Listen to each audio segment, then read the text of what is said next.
Welkom weer. Vanaand is dit die merkteken van die dier. Die merkteken van die dier.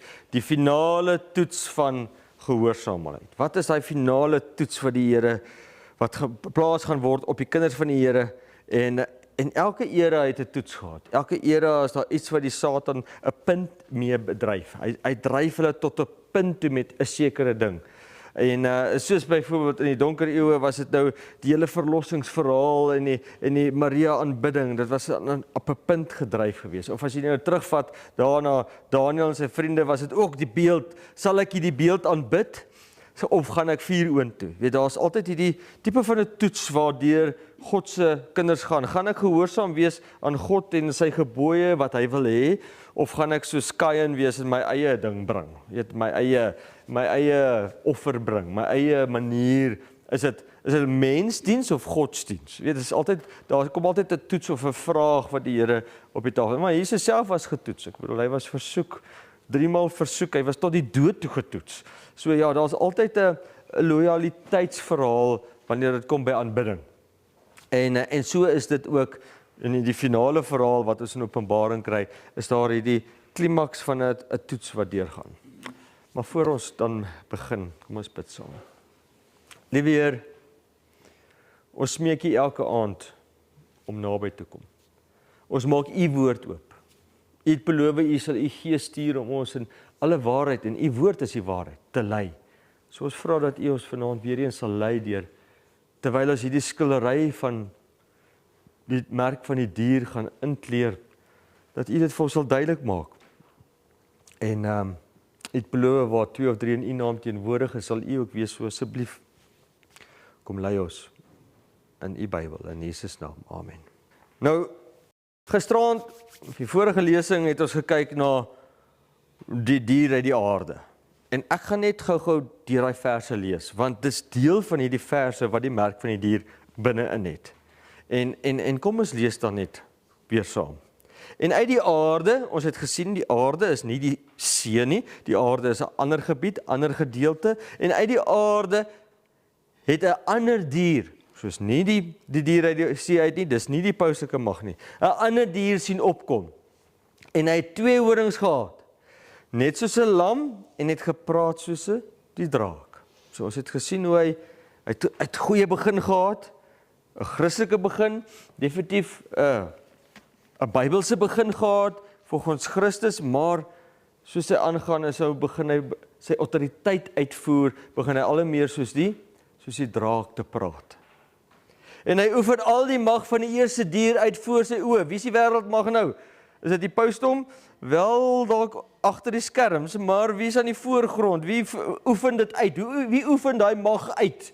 Is nie die pausdom nie, die Amerika oefen nie die wêreldmag uit. Voor die oë. En hy maak dat die aarde en die wat daarop woon, die eerste dier aanbid. So met ander woorde, hier is ewe skielik sien ons, ons gaan gehoorsaamheid, ons gaan aanbidding weer terugtrek tot met die dier uit die see.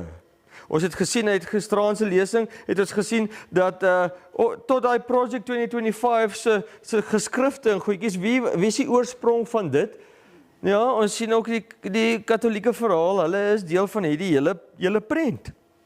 En hulle is besig om basies die kerkstaat verhaal wat daar was in die donker eeue, basies te vat, te kopie en te paste. Ctrl-C, Ctrl-V, né, rekenaartaal. Kopie en ons paste hom en ons maak hom bietjie tailor-make vir ons tydperk, maar hulle is besig om dit in mekaar te sit.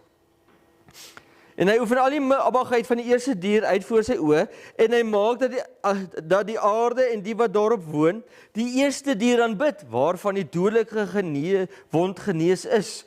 So ons het gesien in 1798, dog hierdie verhaal is nou klaar.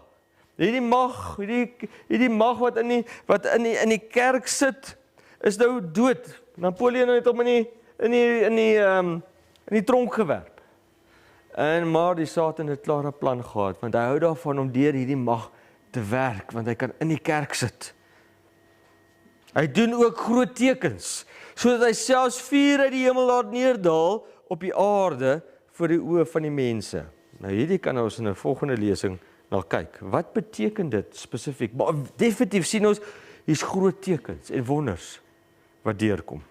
In ander woorde, dis nie dat die kerkstaat, die kerkgedeelte wat saam met Amerika hardloop, sonder wonderwerke is. Nee, hulle het groot tekens en wonderwerke. En hy verlei die bewoners. Hier kom die verleiding in. Jesus se groot waarskuwing. Kom nou in en hy sê, maar hulle verlei die bewoners van die aarde. Hoe word jy verlei? Jy word net verlei as jy nie doen wat hier staan nie. Want hierdie is die oorspronklike. As jy nou R100 nood het, hoe weet jy hy is nou waar of vals? Hoe weet jy of hy waar of vals is? Ek dink ek het al die gevra, maar hoe weet jy?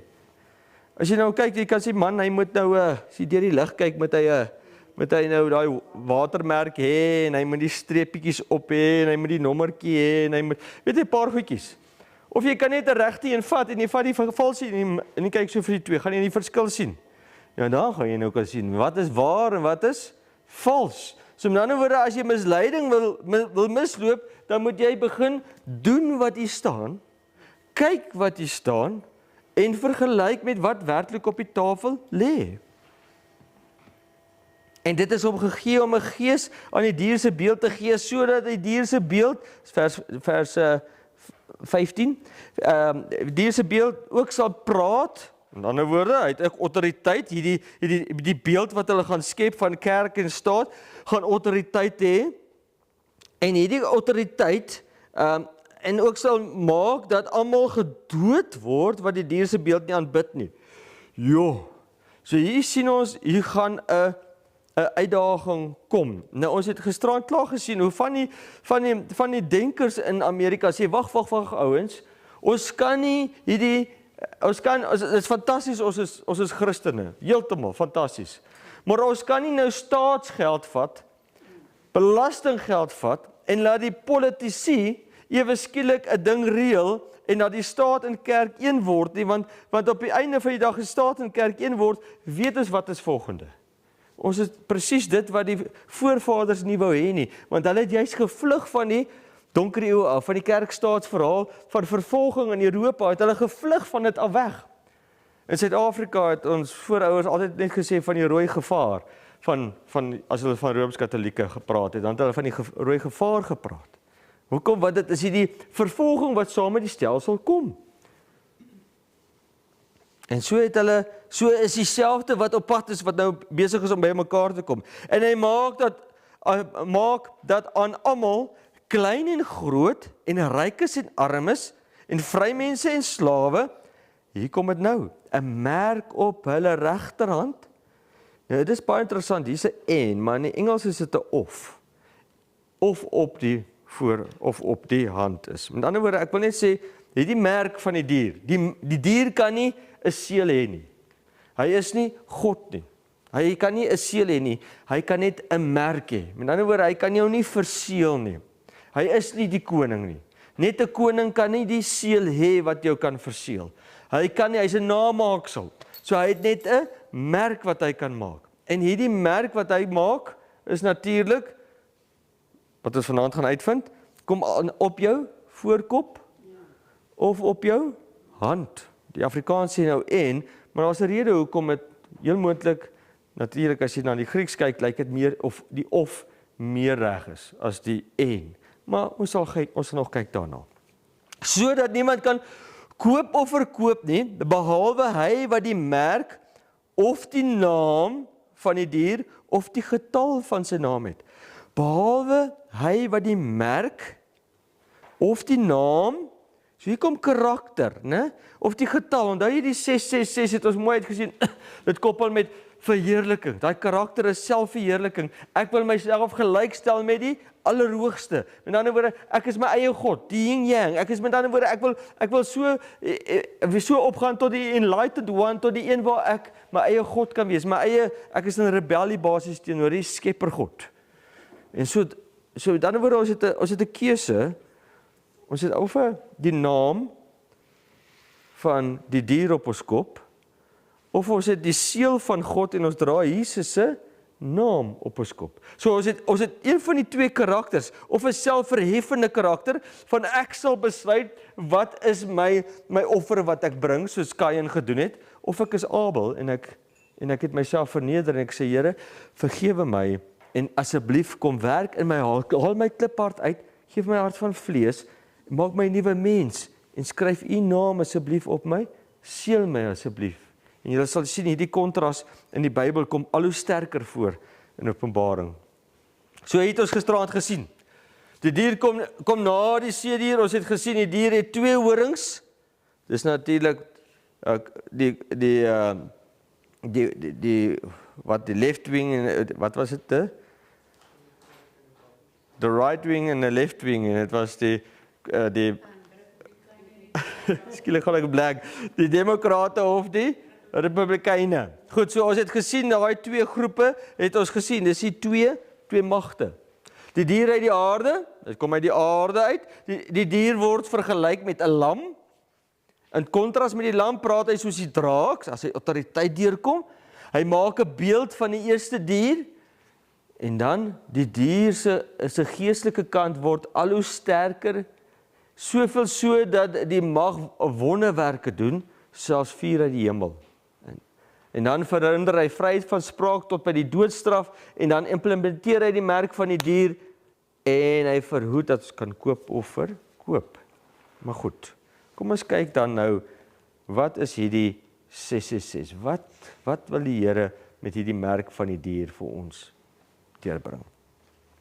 Eerste wat ons wil lees. Dis amper ondenkbaar, regtig. As mense dit lees, dan dink jy, joh, alles pas so mooi in, maar hoe gaan dit kom dat ons weer gedood sal word vir ons geloof? Nou ons weet Daniël 12 vers 1 sê dit baie duidelik dat daar 'n tyd van benoudheid gaan wees, soos daar nog nooit gewees het nie, wanneer Jesus gaan kom, net voor hy gaan kom. So ons weet, daar's ander geskrifte wat dit baie duidelik ook maak. Ons sien Jesus praat ook van al die misleiding en die verdrukking en al die dinge wat gaan gebeur, en julle sal gedood word vir my naams ontwil, maar ons dink baie keer, okay, hierdie is bedoel vir die donker eeue, of vir die Romeine die Christene vervolg het, maar vandag sal dit kan draai, sal die wêreld weer kan draai tot 'n vervolgingsverhaal, want dis wat hier gesê word. Christene gaan weer gedood word, Openbaring 13 vers 15 en 17. En dit het hom gegee om 'n gees aan die dier se beeld te gee, sodat die dier se beeld ook sal praat, dis daai autoriteit, en maak dat almal gedood word, wat die dier se beeld nie aanbid nie. So met ander woorde, hier sien jy dadelik 2 groepe. Jy gaan of daai dier se beeld hê, sy naam op jou kop, of geseël te wees. So as jy geseël word, wat gaan met jou gebeur? Hierso sê dit, jy sal dan gedood word. Hierso is 'n mag wat jou gaan dood, ten minste vir 'n tydperk. Ons het gelees, die eerste engel het gesê, is van die oordeel. En ek het 'n ander engel in die middel van die lug sien vlieg, met 'n ewige evangelie, om te verkondig aan die bewoners van die aarde, en aan alle nasies en stamme en tale en volke. So ons het gesien na ewige evangelie. En hy het met 'n groot stem gesê, vrees God en gee hom heerlikheid. Hoekom? Want die uur van sy oordeel het gekom. Ons het na daai hele lesing gekyk, na die uur van sy oordeel het gekom. Dit was die eerste groot boodskap in hierdie wêreld. Van die finale boodskappe, daar's 4 van hulle. En dan nou lees ons die derde ene. Nou gaan ons die derde een lees. En 'n derde engel het hulle gevolg met 'n groot stem en gesê, as iemand die dier en sy beeld aanbid, weer eens, as ons die dier en sy beeld aanbid, en 'n merk op sy voorhoof of op sy hand ontvang, hier is die of, julle sien daar's nou of op sy hand ontvang, sal hy self ook drink van die wyn van die grimmigheid van God. Jo, die grimmigheid van God, wat ongemeng ingeskink is. Gewoonlik as die Here ons straf of daar kom 'n oordeel oor jou, was daar altyd 'n bietjie genade by. Maar hierso sê die Here wat? Nee, daar's nou nie niks gemeng nie, dis nou dit. Dis soos Noag. Daai oordeel wat oor die mense op die aarde gekom het in Noag se tyd, was daar genade by? 120 jaar is daar gepreek en gesmeek. Maar toe die reën val, toe is daai deur toe. Toe is dit klaar. As iemand die dier in sy beeld aanbid, weer eens aanbid, en 'n merk op sy voorhoof op sy hand ontvang, sal hy self ook drink van die wyn van die grimmigheid van God, wat ongemeng ingeskink is. Dit is die 7 laaste plaag. In 'n beker van sy toorn. En hy sal gepynig word met vuur en swaal voor die heilige engele en voor die lam. So hier sien ons, wat gaan gebeur? As jy die merk van die dier vat, en nie die seël nie, dan gaan jy die oordeel ontvang.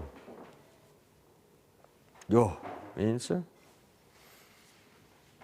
Openbaring 15 vers 2 sê weer, en ek het gesien, soos 'n see van glas gemeng met vuur, en die oorwinnaars oor wat?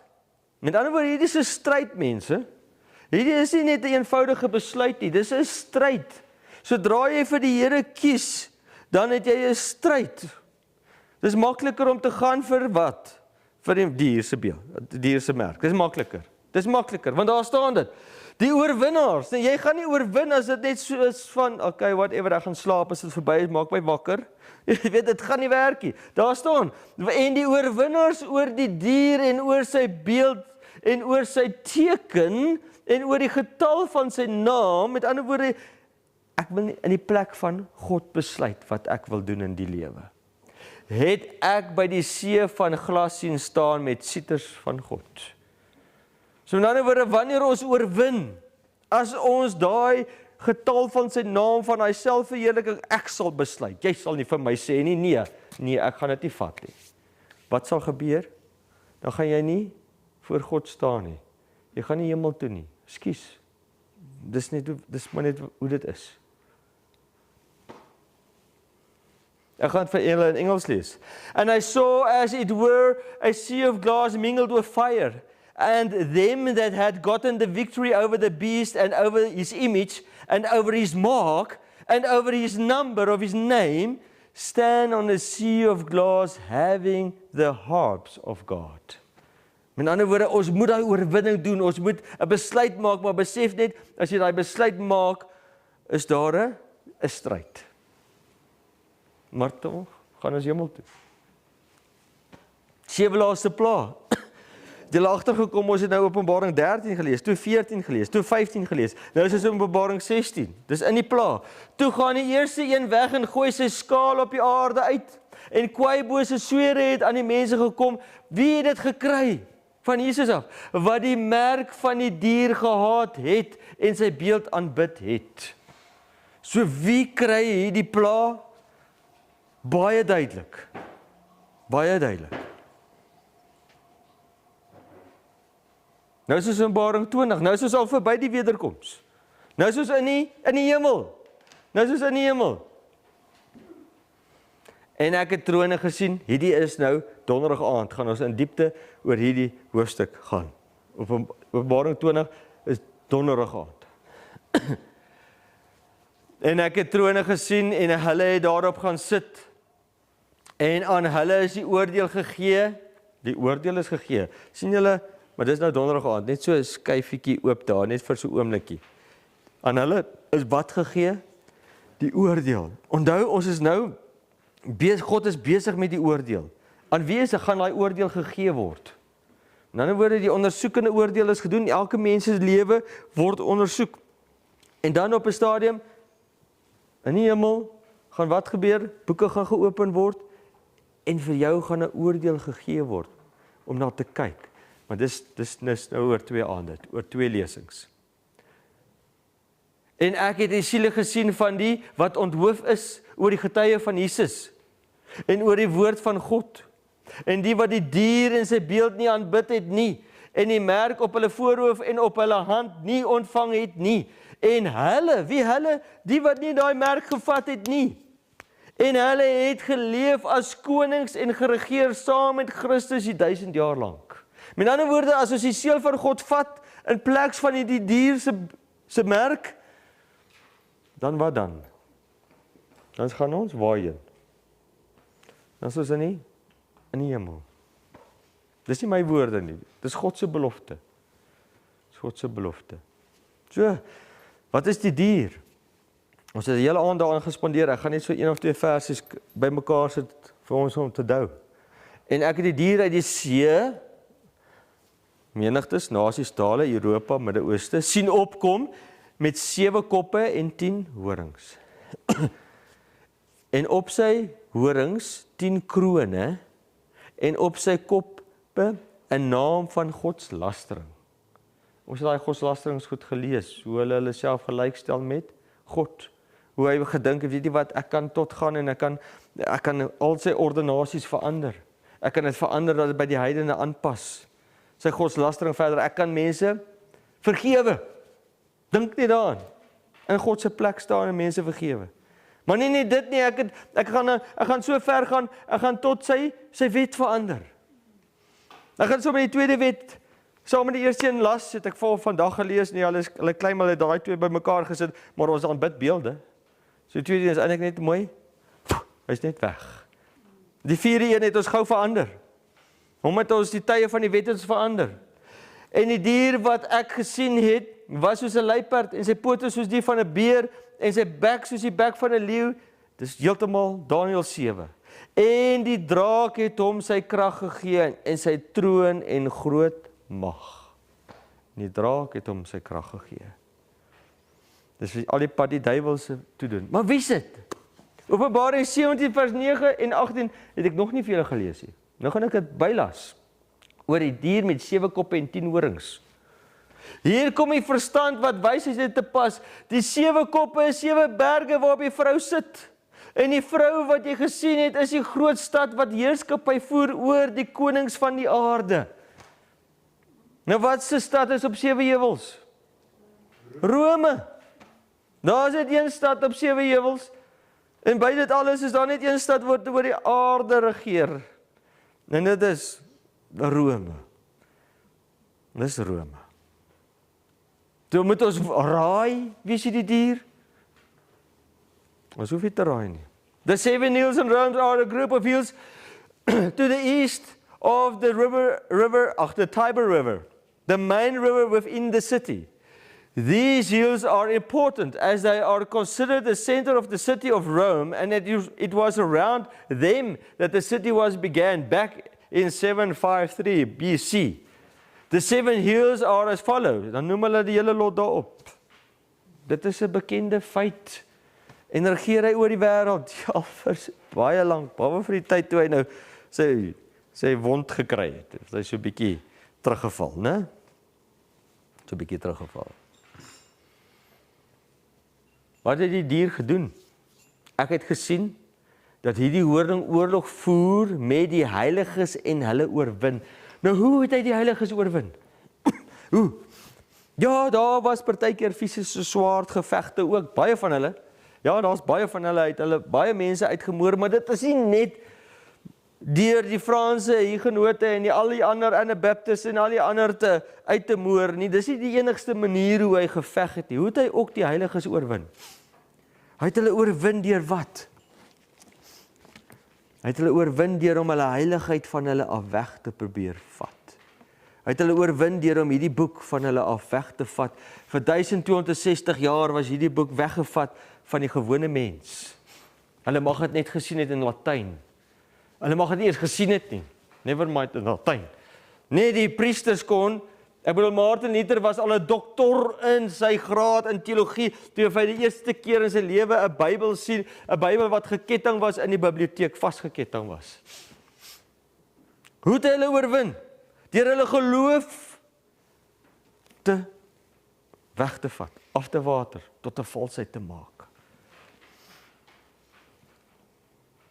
Dit is ook omgegee om oorlog te voer teen die heiliges en hulle te oorwin. En aan hom is mag gegee oor elke stam, taal en nasie. Deur die eeue heen. Gaan kyk bietjie op hoekom het Ethiopië geval met sy hele dinastie. Kyk wie was agter dit, selfde man. Gaan kyk elke oorlog, wie's agter die skerms besig. Tot in hierdie land. Tot in hierdie land.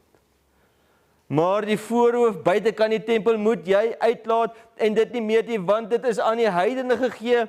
En hulle sal die heilige stad 42 maande lank vertrap. Wat is hy voorhoof? Daai voorhof buitekant, dis waar jy die lammetjie geslag het. Wat het hy gedoen met die hele verlossingsplan? Hy het eerste plek, by wie gaan jy nou jammer sê? By Jesus? Nee, hy het hom vertrap.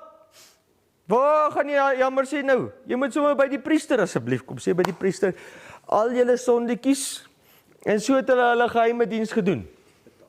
En jy moet nog betaal ook nou, weet, daar ek misschien nog betaal, of jy moet nou Hail Marys doen, Hail Mary, Hail Mary, Hail Mary, Hail Mary. So, nou kan ek een keer jok, dankie toch. Nee, dit werk nie so nie.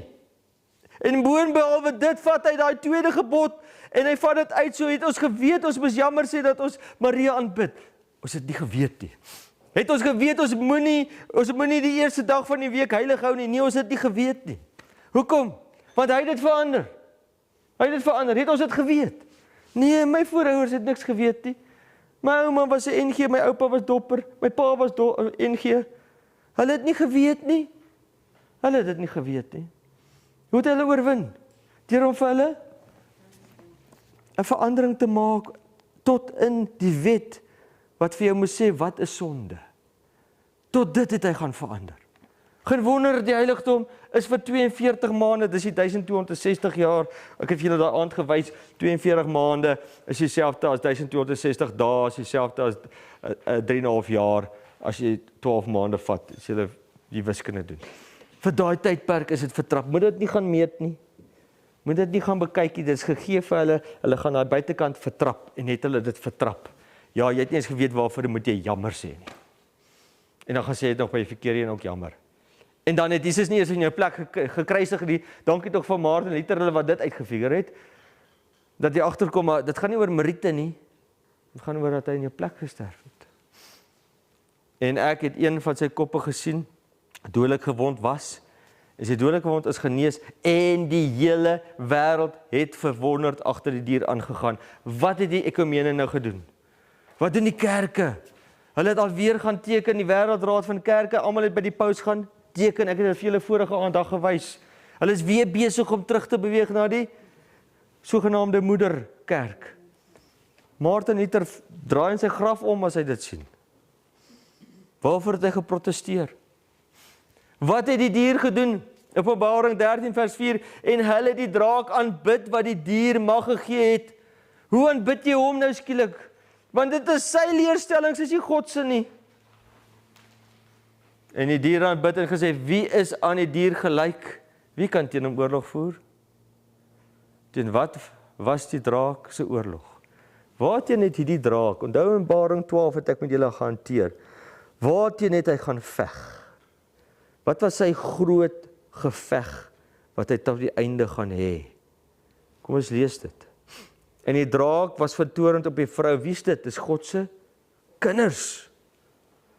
En hy het weggegaan om oorlog te voer teen haar ander nakomelinge, dis in Engels remnant of a seed, wat die gebooie van God bewaar en die getuie van Jesus Christus hou. Teen wat is sy groot aanslag? Teen die gebooie van God. Ek sê dit nie, dis wat daar staan. Openbaring 10 sê pragtig dat hierdie informasie geheim sou gehou word tot op die laaste tydperk, tot op die einde toe. Daniël 12 sê dieselfde, gaan in verseelde tot op 'n tyd. Dan sal die kennis weer vermeerder word. Openbaring 11 sê, moet nie hierdie voorhof gaan bestudeer vir 1260 jaar, jy gaan los dit, en dan sal dit herstel word. So verlang het die Here sy oë toegehou vir die tyd van onkunde, maar die tyd van onkunde is nou verby. Ek hoop dit maak sin, dis wat daar staan. Wat het hy aan die wet verander? En hy sal probeer om die tye en die wet te verander. Het hy dit probeer doen? Hy het.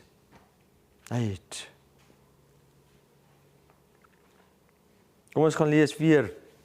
Ek het 'n paar extras vanaand vir julle. Wat sê die dier? Uit hulle eie geskrifte. Watter is die Sabbatsdag? Saterdag is die Sabbatdag. Waarom hou ons Sondag in plaas van Saterdag? Ons hou Sondag in plaas van Saterdag omdat, hoekom doen ons dit? Omdat die Katolieke Kerk by die konsilie van Laodicea die plegtigheid van Saterdag na Sondag oorgeplaas het. Wie het dit gedoen? Hulle het dit gedoen. Die dier, dis sy merk. Het u enige ander manier om te bewys dat die kerk mag het om voorgeskrewe feeste in te stel? As sy nie so mag gehad het nie, kon sy nie dit gedoen het waarin alle moderne geestelikes met haar saamstem nie. Sy kon nie die onderhouding van Sondag, die eerste dag van die week, in plek van Saterdag, die 7de dag gestel het nie. 'n verandering waarvoor daar geen skriftuurlike magting is nie. Dit staan nie hier nie. Dit staan nêrens dat ons Sondag moet heilig hou nie. Inteendeel, ek kan julle vanaand 'n miljonair maak as jy dit vir my kan bring. Want die orde staan nog steeds daar. As iemand dit kan wys, sal hulle vir jou R1 miljoen gee. Dit staan nie hier nie, dis nie van God af nie.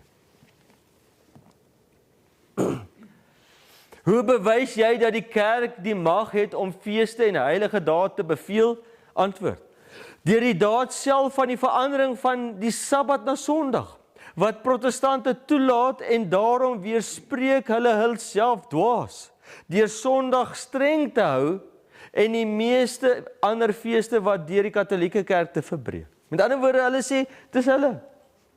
Die protestante wat sê, Sola Scriptura, het die debat teen die Katolieke verloor. Martin Luther het die debat verloor. Hoekom het hy daai debat verloor? Groot debat.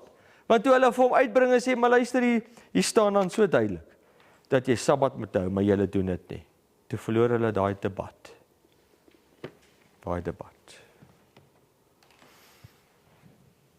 En hy sal probeer om tyd en wet te verander. Wat sê hulle hierso? Sondag, Catholic American Sentinel, Sondag is suiwer 'n skepping van die Katolieke Kerk. Dis dit. Sondag, dit is 'n wet van die Katolieke Kerk alleen in hulle bulletin. Hierdie ene wil ek amper nie lees nie, want hy's so godslasterlik. Nie die skepper van die heelal in Genesis 2 vers 1 tot 3 nie, maar die Katolieke Kerk maak daarop aanspraak dat sy die eer het om aan die mens 'n rus van hul werk elke 7de dag te gee. Sink dit in. Wat hulle sê. Not the creator of the universe in Genesis 2 verse 1 to 3, but the Catholic Church can claim the honor of having granted man a pause to the work every 7th day. In die plek van God sal sit en voorgee dat hulle God is. In die plek van God sal sit en sê, ek sal vir jou rus gee. Die Here het gesê, kom na my toe almal wat vermoeid en belas is. Wat sê die Katolieke Kerk? Nee, moenie na hom toe gaan nie, kom na my toe. Ek sal jou rus gee. En hy gee hom op die eerste. Jesus gee hom op die 7de dag. En so kan jy deur die encyclicals gaan. Van die laaste 200 jaar het ek gaan trek. Van Rerum Novarum na Casti Connubii, na Mediator Dei, na Dies Domini, na Laudato Si, na die nietstene wat letterlik gister uitgekom het, Magnificat Humanitas van Leo die 14de, 2026. Deur die jare herbeklemtoon die paus hom weer eens sy, daar moet asseblief rus wees. Asseblief. Ek gaan nie die rus vir julle gee. Hier is die Engelse oorspronklike, daai was nou net 'n vertaling. En ek het een van sy koppe gesien, vir dodelik gewond is, en die wond is genees. En die hele wêreld het verwonderd agter die dier aangegaan.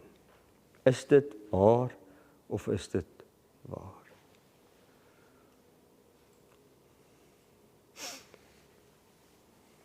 Dan gaan ek net so oomblikie onthou, dit is die merk van die dier wat wie? Die beeld van die dier gaan afforceer. Ons het dit nou verstaan. Met ander woorde, in plain Afrikaans, Amerika gaan die beeld van die dier, is Amerika, gaan die merk van die dier, van die pausdom, gaan hy laat afforceer wêreldwyd. Hy gaan dit doen.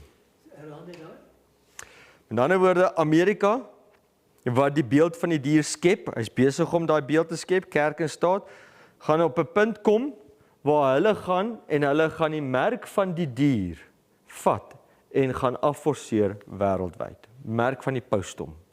En ons het nou gesien, wat het hy gesê, hy het hierdie verhaal aan mekaar gesit. Hy, en sy naam, met ander woorde, hy kry sy merk van die dier, en dan kry hy sy naam en sy getal. En sy naam is natuurlik selfverheffing, dis sy karakter. Ek sal besluit wat ek sal doen, en ek wil myself gelykstel aan die Allerhoogste, en jy sien dit waar hy die wet van God gaan, en hy gaan verander hom, en jy sien, okay, ek sal dit doen. Ek sal u aanbid soos ek u wil aanbid, nommer 1. En hierdie aanbiddingstyl gaan hy wêreldwyd bring. Maar hy lyk so van, hy sit in die tempel van God en gee voor dat hy God is. So hy lyk van wie af? Hy lyk asof dit van God afkom. Hy lyk of dit van God afkom. So met ander woorde, hierdie verhaal kom nie alleen sonder wonderwerke nie. Dis 'n sensuele godsdiens. Want dit is die geeste van die duiwels wat die tekens doen, wat uitgaan na die konings van die aarde en die hele wêreld om hulle te versamel vir die oorlog. Met ander woorde, is die geeste van die duiwels wat tekens en wonders doen. Onthou nou wat het gebeur daar by die 10 plaae. Die eerste 3 kon die duiwels ook doen. En hulle doen nie die wonderwerke vir wat? Om te maak dat die mense glo, dit wat hulle bring is die waarheid. Onmiddellik as jy die wonderwerk sien, dan skakel al die goedjies af en sê, moet van God daar wees. Wat sê die Bybel? Want dit is geeste van duiwels wat tekens doen. Wat uitgaan na die konings van die aarde en die hele wêreld om hulle te versamel vir die oorlog van daardie groot dag van die almagtige God.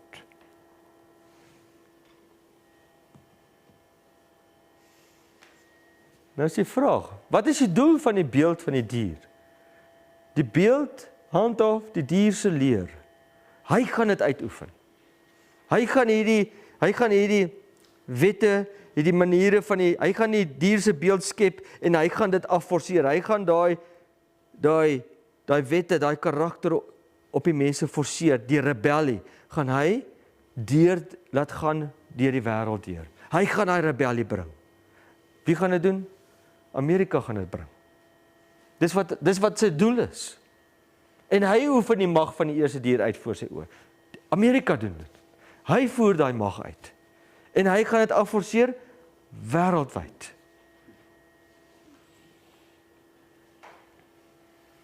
En hy verlei die bewoners van die aarde deur die tekens wat hom gegee is. Met ander woorde, dit gaan nie sonder groot wonderwerke vir jou gebring word asof dit van Jesus af is nie. Want as dit moontlik was tot die uitverkorenes te kan mislei, het Jesus gesê. Met ander woorde, gaan dit reg lyk. Toe ek gister daai video's vir julle gespeel het van daai rededication of America to God. Ek bedoel, dit lyk fantasties. Dit lyk nie van enige aard verkeerd nie. Ek bedoel, hulle sing tot God. Maar wat bring hulle?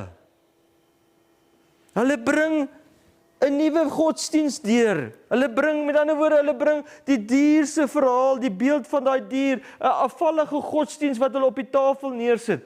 Nie die suiwer woord van God nie, en dis die probleem. Inteendeel, hulle gaan verder. Ek het ook hierso het ons weer eens by die Project 2025 en sy opgedateerde ene Saving America by Saving the Family, a foundation for the next 250 years, het hulle baie prominent ook weer eens gesê, ons moet 'n dag afvat, en nie God se dag nie, maar die Sondag. Baie prominent, weer eens in hulle dokumente wat hulle besig is om in te voer. Nou, dit is fantasties om die Here te aanbid. Maar hy het niemand gevra, hy het almal gevra, asseblief doen dit op die 7de dag Sabbat. 6 dae het ek gerus, op die 7de dag wil ek saam met julle tyd spandeer. Dis wanneer ek tyd eenkant gesit het, en ek vra vir julle, kom hou die 7de dag Sabbat heilig. En die Satan het geweet, as hy dit behou, dan gaan hy niks aan die mense kan doen nie, want hulle word geseën. Maar as ek hulle net kan uitskuif uit God se seëning uit, en hy kan die wet van God oortree, dan is God se seëninge nie meer daar nie. Dan is die krag van die evangelie weg, dan is die krag van God uitgeskuif. Dis wat die woord sê. Ek gaan nou die verse vir julle lees. Openbaring 13. Vers 14 tot 6. En hy maak dat almal klein en groot, en die rykes en die armes, en die vrymense en die slawe met 'n merk op hulle regterhand. Met ander woorde, op hulle regterhand en op hulle voorhoofde. Die gedagte is, kom ons kyk waar kom hierdie konsep vandaan, merk. 'n Merk op die hand of op die voorkop. Weereens, Openbaring uit 404 verse. En 278 kom uit die res van die Bybel. So hierdie tekenkonsep, pas al behalwe nou vir Jesegiel sinne wat ek al gelees het met julle, is dit ook natuurlik Deuteronomium. Een van die mees bekendste stukke wat die Jode aan vashou. Net jammer, meeste Jode is deesdae, hulle weet nie, hulle is basies amper maar ateïste. Daarom moet jy die Here jou God lief hê met jou hele hart en met jou hele siel en met jou hele krag. En hierdie woorde wat ek jou vandag beveel, moet in jou hart wees. En jy moet dit jou kinders inskerp. En daaroor spreek, en as jy in jou huis sit en op jou pad is, en as jy gaan lê en as jy opstaan. Ook moet jy dit as 'n teken bind op jou hand, en dit moet op jou voorband tussen jou oë wees. En tot vandag toe het hulle dit. Hulle sal hulle regterhand oopmaak, en dan sal hulle hierdie ding omsit. Ek het julle al verduidelik van dit. Ja, maar baie weet nie wat dit beteken nie, maar enige geestelike Jood kan vir jou presies sê, ek moet aan die 10 gebooie moet ek doen. En dan wanneer die son opkom, dan het hulle gewoonlik 'n ritueel waar hulle na die son kyk, of eintlik kyk hulle nie na die son nie, maar oorspronklik was dit eintlik na die tempel kyk, tempel se rigting kyk, waar die tempel is, en hulle dink aan God, hulle dink aan sy tempel, en hulle sê, ek sal doen wat u my vra, en ek sal dit tussen my oë, want ek bedink dit heeldag.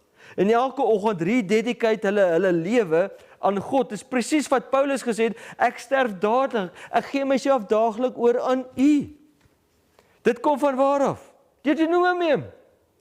En elke dag moet ons dink aan ons regterhand, dit is wat ek doen en wat ek dink. So party mense gaan hierdie gebooie van die dier, hy gaan nie regtig weet wat dit beteken nie, hy gaan dit maar net doen. Nou, hy gaan dit nou maar net doen, of hy dink die hart, sy hart en siel is nie, hy weet dit is verkeerd, maar hy doen dit maar in elk geval. En ander gaan dit weer weet wat hulle besluit, hulle verstaan dit, maar hulle kies dit nog steeds. Wat jy dink of wat jy doen, is dit volgens wat God wil hê of volgens wat die dier wil hê, is jou keuse. Die merk van die dier vervang God se wet dan. En jy begin die dier se karakter uitleef. Jy begin die handelinge van die dier en sy beeld uit te leef. Jy sal net 'n gedaante van godsaligheid weerspieël. Onthou wat het God gesê? Wanneer ek by daai tempel aankom, dan bely ek my sondes, en die Here het beloof hy sal my kliphart uithaal vir my hart van vlees gee. Wat het hy gesê? Ek sal my gebooie op jou hart skrywe. En so verander jou karakter. Dis hoekom dit die seël is, die gebooie, en natuurlik binne die gebooie, die 4de een wys vir ons die seël baie pertinent uit, met die titel en die naam en die titelnaam en die area.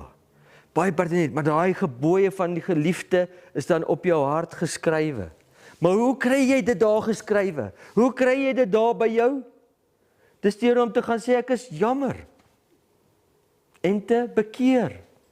Dan word die verandering plaasvind. Ek hou nie die wet om gered te word nie. Ek onderhou die wet omdat ek gered is.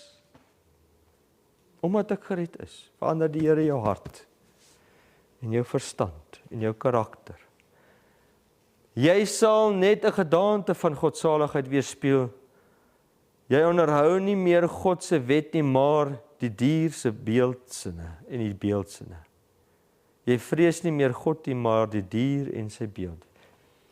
Kom ek lees vir julle. Onthou julle die seël. Ek wil net dit gou weer vir julle lees. En na die dinge het ek 4 engele op die 4 hoeke van die aarde sien staan. En hulle het die 4 winde van die aarde, dis voor hy verwoesting gaan plaasvind, sodat geen wind sou waai op die aarde of die see of teen enige boom nie. En ek het 'n ander engel sien opkom van die opgang van die son met die seël van die lewende God, en hy het met 'n groot stem geroep na die 4 engele aan wie gegee is om die aarde en die see te beskadig, so voor daai verwoesting gaan plaasvind, en gesê, moenie die aarde en die see en die bome beskadig, voordat ons die diensknegte van ons God op hulle voorhoofde verseël het nie. In Openbaring 14 het ons gesien, dis sy naam, dis sy karakter, wat daarop staan. En die seël, natuurlik, waar het bestaan die seël? Titel is die skepper, die naam is die Here jou God, die hemel, dis waar uit dit bestaan het, die koning se seëls het daaruit bestaan. En ons het gesien, dat hierdie, kom waar? Jy is God se sinne, dit kom uit die 10 gebooie uit, die 4de gebod, maak dit duidelik wie se gebod dit is, maar dis die hele gebooie. God is die offisiële eienaar van die hemel en die aarde. Die dier het nooit 'n seël nie, want die aarde en die hemel is nie sy eiendom nie. Hy kan nie daai seël hê nie. Dis hoekom hy net 'n merk het. Kachink. Hy het hulle nie geskape nie. As jy hom kies, kry jy net 'n merk. Hy het nie 'n seël nie. Want hy is nie die koning van hierdie aarde nie. Gedenk die Sabbatdag dat jy dit heilig. 6 dae moet jy arbeid, al jou werk doen, maar die 7de dag is die Sabbat van die Here jou God. Dan mag jy geen werk doen, en jy nie of jou seun of jou dogter of jou diensknegt of jou diensmaagd of jou vee of jou vreemdeling in die poorte nie. Want sê die Here, in 6 dae het wie?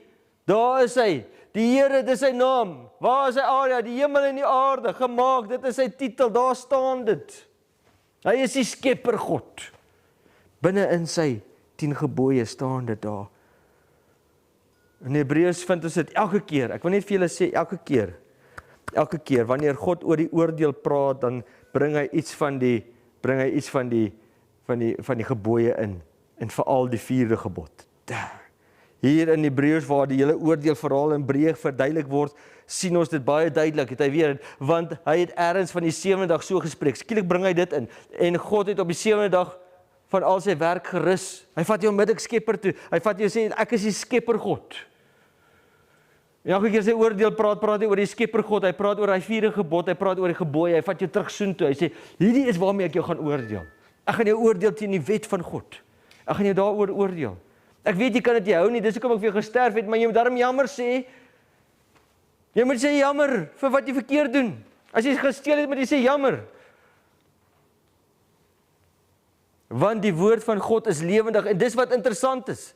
Net die volgende vers sê, want die woord van God is lewendig en kragtig en skerper as 'n tweesnydende swaard, en dring neer tot die skeiding van siel en gees en van gewrigte en murg. Hoekom?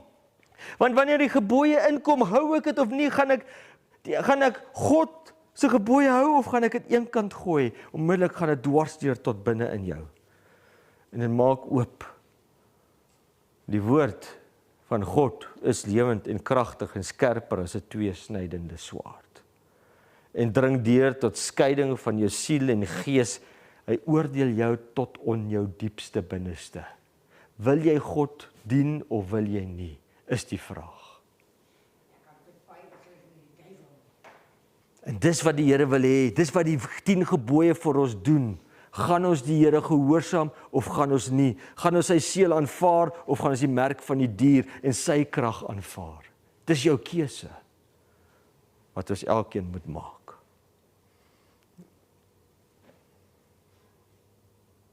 Soos dan voltooi die hemel en die aarde. Daar is net 2 goed ingestel by die skepping. En Satan val hulle aan heeltyd. En dit is tyd met God. Die 7de dag Sabbat. Nommer 1. En nommer 2 is die huwelik. Oral waar jy kyk, wil hulle skielik met 'n boom trou of 'n kat of man met 'n ander iets wat moontlike man is, ek weet nie. Maar allerhande goed gebeur. En hulle wil asseblief die hele skepping ordonnansie van die huwelik een kant skuif. En dan die tweede aanval is tyd met God, daai heilige tyd. God het die 7de dag geheilig. Hy het nie die ander dae geheilig met sy nie. Hy het gesê, dan moet jy werk. Geniet dit. Hy het gesê, geniet die werk, geniet jou 6 dae wat jy wil doen. Ons is skepende mense, ons maak allerlei ding, ons druk 'n knoppie en daar's lig en ons skep goedjies en jy kan hier praat en jou tannie daar in die Suidkus hoor jou. For that matter, Australië, die hele wêreld. Ons doen goeders in 6 dae. Die Here het gesê, hier is my skepping, geniet dit. Onderhou dit. Waardeer dit. Maar een dag wil ek saam met jou spandeer. En daai dag het ek gerus en ek het dit geheilig. Ek het nie daai dag geheilig nie. Ek het daai 7de dag het ek geheilig. En die Satan het geweet, as hy daai 7de dag kan wegvat van ons af, daai geheiligde dag, dan het hy meer mag oor ons. Hoor hierso wat sê Hosea, een van sy groot profete. My volk gaan te gronde weens die gebrek aan kennis, omdat jy die kennis verwerp, omdat jy hierdie verwerp het, sal ek jou verwerp. Sodat jy vir my priesterambt nie sal bied nie. Omdat jy die wet van jou God vergeet het, sal ek jou ook vergeet. Jo, dis nie my woorde nie. God het net 10 wette wat hy op die tafel neersê en asseblief. Mense, ek vra nie baie nie. Ek wil net tyd saam met jou spandeer. Ek is jou God, ek is jou skepper. Hoe meer hulle vermenigvuldig, des te meer hulle teen my gesondig. Ek sal hulle heerlikheid in skande verander. Omdat jy die wet van jou God vergeet het. God is van gister tot vandag tot vir ewig dieselfde. Dieselfde. Jesegiel sê, daarby het ek ook my Sabbate aan julle gegee, as 'n teken, dit kan net sowel sê seël, te wees kan vertaal word daar, tussen my en hulle, dat hulle kan weet dat ek die Here is wat hulle heilig. Daai proses laat plaasvind, het hy die Sabbat as 'n teken gegee. Ek sal jou kliphard uithaal, ek sal vir jou hart van gees gee, want jy spandeer tyd saam met my, met die tyd wat ek geheilig het om met jou te spandeer jy saam met my tyd. Die merk van die dier is dan hierdie veranderde wet. Hy sê, dis my autoriteit. Ek het in die plek van God sal ek vir jou rus gee. Hoekom is dit Sondag? Want dit is nie Bybels nie. Dis die merk van hulle autoriteit. In die plek van die skepingsordonnansie het hulle die Sondag ingestel. Not the creator of the universe, nee, wat in Genesis is, nee, but the Catholic Church can claim the honor of having granted man a pause to his work every 7 days. Wie wil jy aanbid? Dis die vraag op die tafel. Daar is nie so 'n wet in die Bybel nie, mense. Dis alleenlik 'n wet van die Heilige Katolieke Kerk. Die Bybel verklaar deur die Sabbat dat jy die Sabbat dat jy dit onderhou, die Sabbatdag dat jy dit heilig. Die Katolieke sê nee. Deur my goddelike mag verban ek die Sabbatdag en beveel ek julle om die eerste dag van die week te heilig. En kyk, die hele beskaafde wêreld buig voor my en die hele wêreld het verwonderd agter die dier aangegaan. Kansas, Februarie.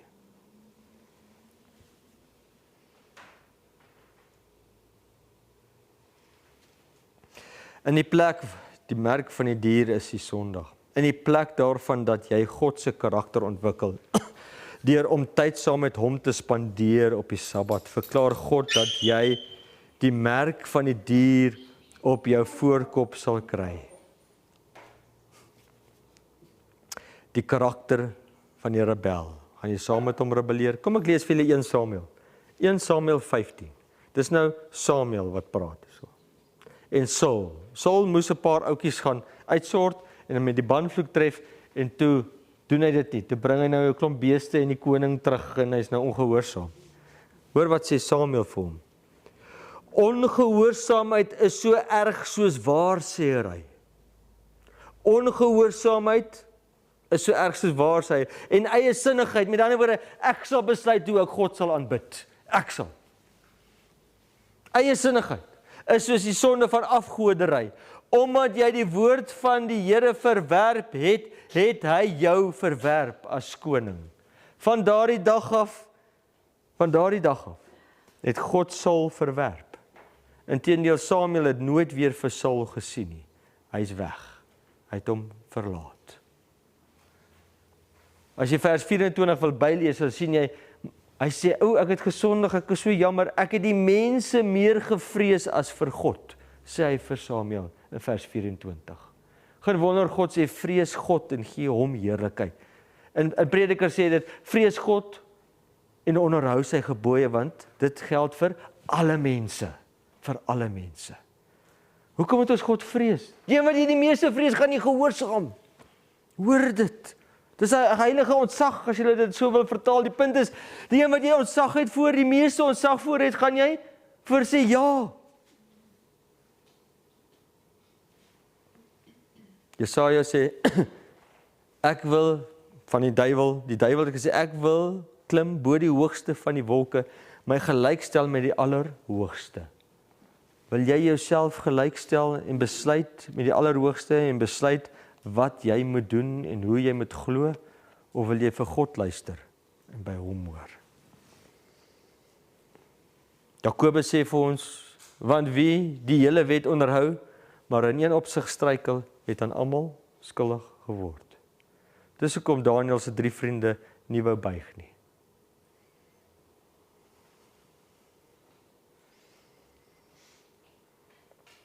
En 'n ander engel het gevolg.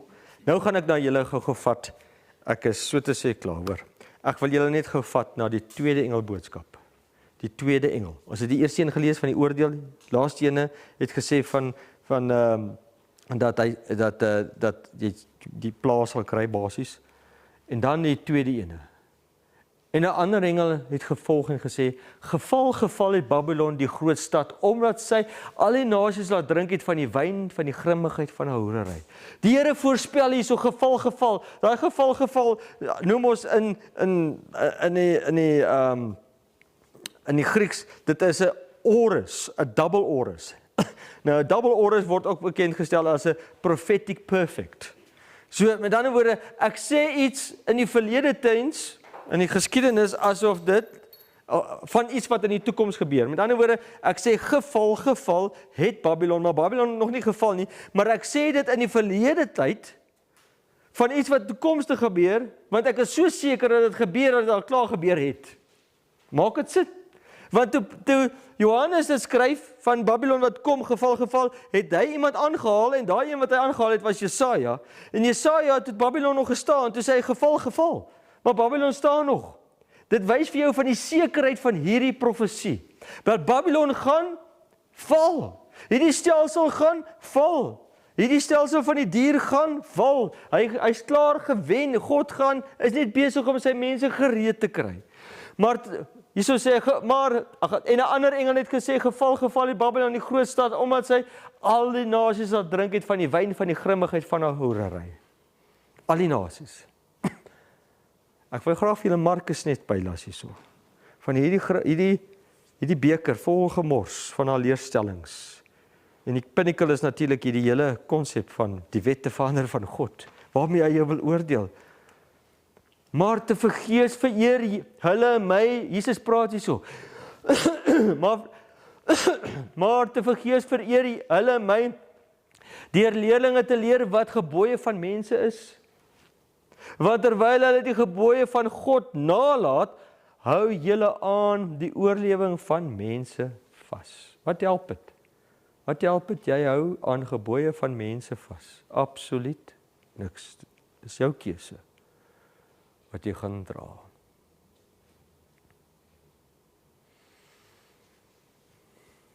Hier is die opsomming dan van die aand. Wie die merk van die dier kies, sal kan koop en verkoop. Jy sal kan koop en verkoop. As jy kies om die merk van die dier te volg, sy aanbidding te volg, sy wet te volg. As jy die merk kies, gaan nie deur die dier en sy beeld vervolg word nie. Jy sal saam met die stroom wees. Daar gaan geen stryd wees nie. Jy sal die karakter op jou voorhoof van die dier hê, die skynheilige een. Dit gaan lyk of jy van Jesus af is, maar het jou hart enigstens verander. Nee, God het nie in jou hart enigste verandering gedoen nie, want hy wil graag sy gebooie op jou hart skryf. Sal die pla van God ongemeng ontvang. Hy sal saam met die dier en sy beeld verbrand word. Sal nie saam met God in die hemel wees nie, as jy die merk van die dier kies. God se laaste oproep in Openbaring 18 vers 4, die heel laaste ene, voor hy kom. En ek het 'n ander stem uit die hemel hoor sê, gaan uit haar uit my volk. Uit wie uit? Uit Babylon uit die dier en sy beeld uit. Sodat jy nie gemeenskap met haar sondes mag hê, en van haar pla ontvang nie. Here se koms is om die draai, mense. Dis tyd om keuses te maak. As jy wel die seël van God kies, gaan jy ekonomiese uitdaging hê vir 'n ruk. In die tyd van die pla kom, gaan alle geld in elk geval niks werd word nie. Tot niks. Tot goud sal nie kos kan koop nie. Die calamities by sea and land, al die gemors van die see en die land, alles gaan 'n gemors wees. En dan sal jy vervolg, as jy die seël van God kies, sal jy vervolg en op die einde gedood kan word deur die dier en sy beeld. Daar kom weer 'n beproewingstydperk.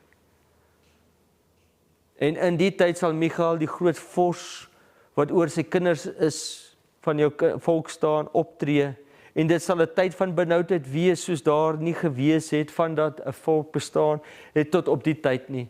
Maar in die tyd sal jou volk gered word, elkeen wat in die boek opgeskrywe staan. Daai oordeel is besig. Staan jou naam in sy boek geskrywe as verlos? Vra ek vandag.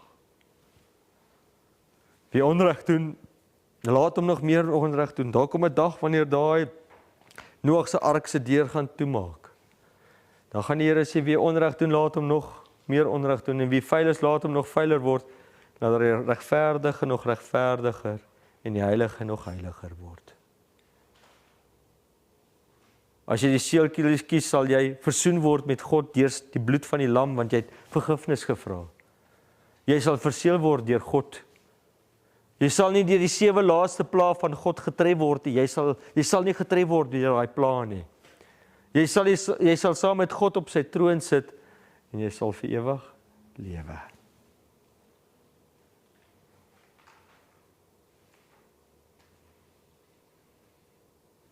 Dis my laaste paar versies vir die aand. En die vraag is, hoe kry ek dan die merk van die dier?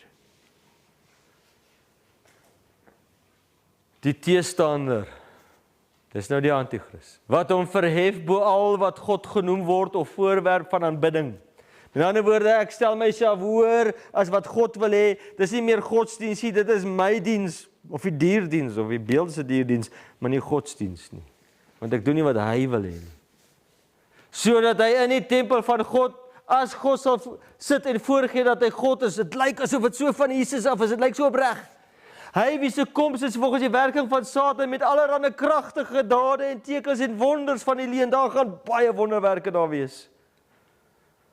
En met allerlei verleiding en ongeregtigheid, met allerlei verleiding van ongeregtigheid.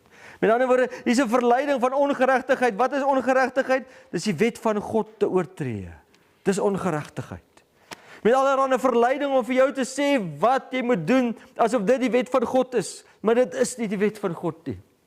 Met allerlei verleiding van die ongeregtigheid in die wat verlore gaan, omdat hulle die liefde tot die waarheid nie aangeneem het om gered te word nie. Omdat jy die liefde vir die waarheid het jy eenkant gestoot, want jy wil graag saam met die populêre verhaal van die dier en sy beeld gaan. En daarom Hoekom? Daarom, omdat hulle dit verwerp het. Daarom sal God hulle die krag van die dwaling stuur. Is 'n verskriklike vers. Dis 'n verskriklike vers. En daarom sal God hulle die krag van die dwaling stuur om die leuen te glo. Die leuen dat jy dink dit is reg wat jy doen, terwyl dit vals is. Sodat almal geoordeel kan word wat die waarheid nie geglo het nie, maar behaag gehad het in die ongeregtigheid. Wat is ongeregtigheid? Die wet van God oortreding.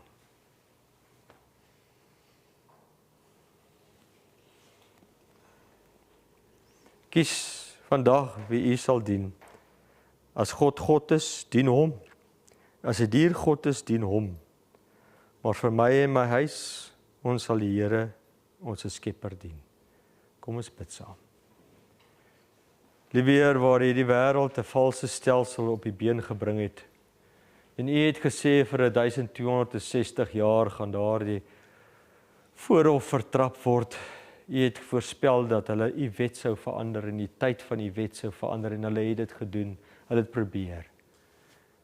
En die protestante, liewe Heer, het opgestaan so deur die eeue en met tyd het hulle alles probeer hervorm wat verander was, wat deur die heidene oorgeneem was. Tot waar daar hervorming plaasvind waar ons weer suiwer godsdiens op die tafel kan hê. Want liewe Heer, ons het gesien dat U het gesê daar die dier met sy valsheid sal weer genees word. En die hele wêreld sal agter daai dier aanloop. En sy mag van sy maniere en sy godsdiens en sy gebod sal op die tafel neergesit word en almal sal verwonderd agter die dier aangaan. En dit sy merk van sy autoriteit. Hy het besluit hy sal in U plek wees, my God. Maar elkeen van ons wil 'n besluit maak om te draai en die seël van U te ontvang.